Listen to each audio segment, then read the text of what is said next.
Бул долбоорду мен жазган жокмун. Мен болгону бир 2 гана сунуш киргиздим ушул жерге, ушул долбоорго. Бул долбоорду 2010 жылдан бери 90 алакеттен өткөрүп, шлифовать этип, баягы талкуулап, ушинтип келаткан долбоор болчу. Баягы курултайчылар чогулуп, жыл сайын эле чогулушчу эле го негизи, билесиздер, архивтерди көтөрсөңүздөр чыгат. Мунун башында Бекбосун Бөрүбашев, Кадыр Кошалиев, Азимбек Бекназаров, Баяз Турал баштаган жана андан башка бир 20дан ашык адам турат, авторлору. Жалгыз эле киши эмес. Булар бул жерде академиктер бар, доктор юридических науктар бар, кандидаттар бар арасында. Анан дагы андан башка уюмдар дагы бар. Бул бир. Экинчи, мен сунуш киргизген сунушум бир эле сунуш болду мына. Эки эле сунуш, кечиресиздер.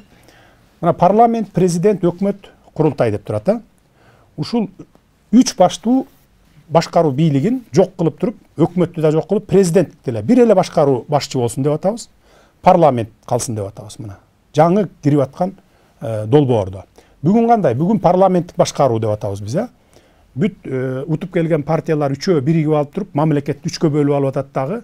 Бардык кызматтарга итибай чотубайын деле алып барып коюп атат. Мына азыр бүгүн ошо аксап турганыбыз ушундан болуп атат. Биз ушундай кылбай, мындан ары бир элдик конституция болсун, мамлекеттин элдин кызыкчылыгына иштесин деген конституцияны түзүп атабыз. 2010 жылы Текебаев жеке кызыкчылыгы үчүн жазып алган конституциянын кесепетинен бүгүн келип сазга баттык мына. Мен анын баарын толук айтып берем эмне үчүн. Менин сунушум мына өкмөттүн президент экөөнү бириктирип бир эле аппарат болсун деп атабыз. Анан курултай кирсин деп атабыз.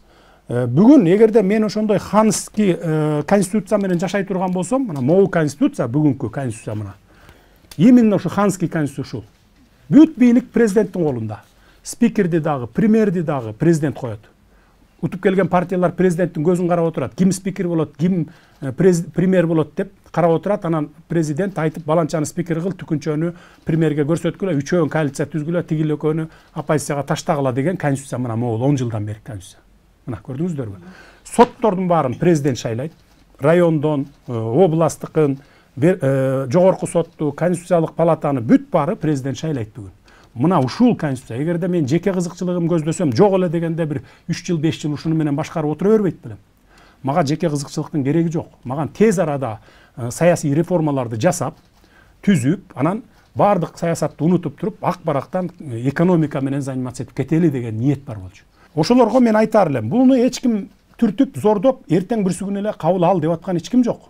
Элдин талкуусуна койгула деп атабыз. Элден сунуш түшсө, алардын баарын кабыл алгыла, эгерде мамлекеттин элдин кызыкчылыгына каршы келбесе деп атабыз. Ошол эле Текебаев, Отунбаевлар көчөдө сайрабай ош жерге барып туруп сунушун бериш керек. Мына муну алып коелу, муну кошуп коелу элдерди. Аны эч ким эшке чыгарып коюп аткан жок. Мына Академия наукта бүгүн талкуу жүрүп атат. Ошо жерге барып, ош жерге сунушун бериш керек. Сиз дагы берсеңиз болуп барат, барып туруп берсеңиз болот, сунуштарыңыздарды бергиле деп атабыз.